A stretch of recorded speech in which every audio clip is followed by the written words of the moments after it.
just looking at the chart on NTU, as I said, it was quite a complex chart. When you have a look at a few things here, we've got a small double top. If you put a line chart on that, it's definitely double top. So rules of double tops, they should come back down and make a double bottom. It'd be somewhere around about this level here where the blue arrow is. At this point I can't really see that unless we have a rollover here of the 7-day moving average. The other thing that's a little bit confusing as well is what we have here is a tweezer bottom on the candlestick. So come Monday, and it's sitting right on this fib here.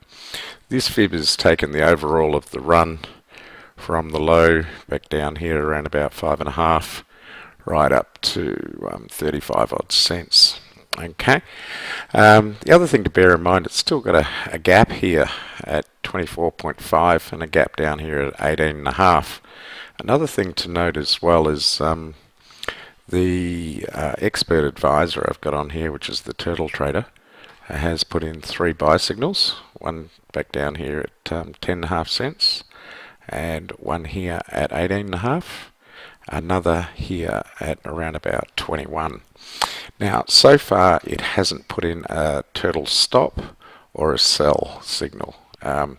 If this was to come off say Monday with a lower open, it'd definitely come off and might come down here and test the speed and resistance lines around about this level here.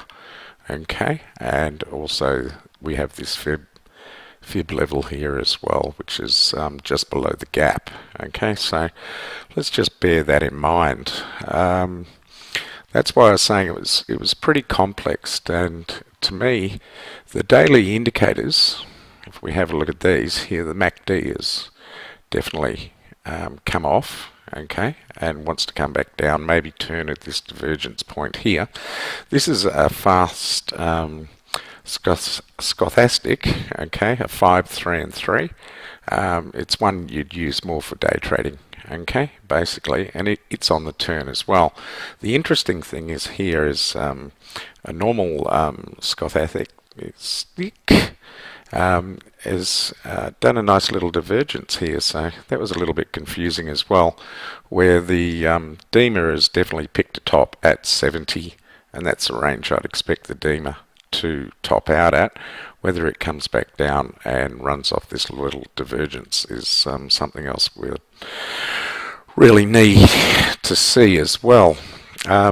Also, the volumes here on this stock are the greatest that it's basically ever been for a long time, so something else to bear in mind there. So let's just go back to the daily again. The small double tops, okay, you'd expect an off, but then you have a tweezer bottom, okay, whether it's a true bottom or not, and we fill this small gap here.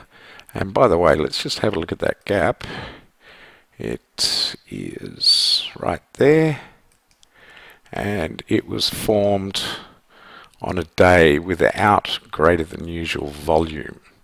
So that's interesting. So I'd be thinking it's probably not a breakaway gap, and it could get filled on that particular one. Let's just move this across here to the greater volume day and see if it's picked up our gap there. No, it hasn't. Okay, so something to bear in mind is I'd be looking at that gap to see if it gets filled there. It'll probably bounce off that little fib level, okay, is what one would be tending to look at. What I wanted to show you was on the weekly chart, and I'll just go and find that. Now, weekly chart, we have ranges. Okay, this is Rob's idea of range trading, and it's pretty much run the full distance and done a bit more on that range. Okay, so one would be thinking, okay, that's done and dusted. It's going to take some time off. Also note the amount of days. 1, 2, 3, 4, nearly 5 weeks outside the Bollingers. It's pretty, very bullish. Okay, is one thing I'd be saying. Also, what I forgot to say too on the daily chart, it was doing a golden cross on that there. The MAs are still on their way up here on the weekly, and this is how far it's got ahead of it. So it is a very bullish stock, and to throw basically two hammers like this and then keep still going up is very, very bullish. Okay. The thing to have a look at though on the weekly indicators here, MACD is still on the up. Okay, the 15, 5 and 3 Scoth wants to turn back up. Our volumes are still here.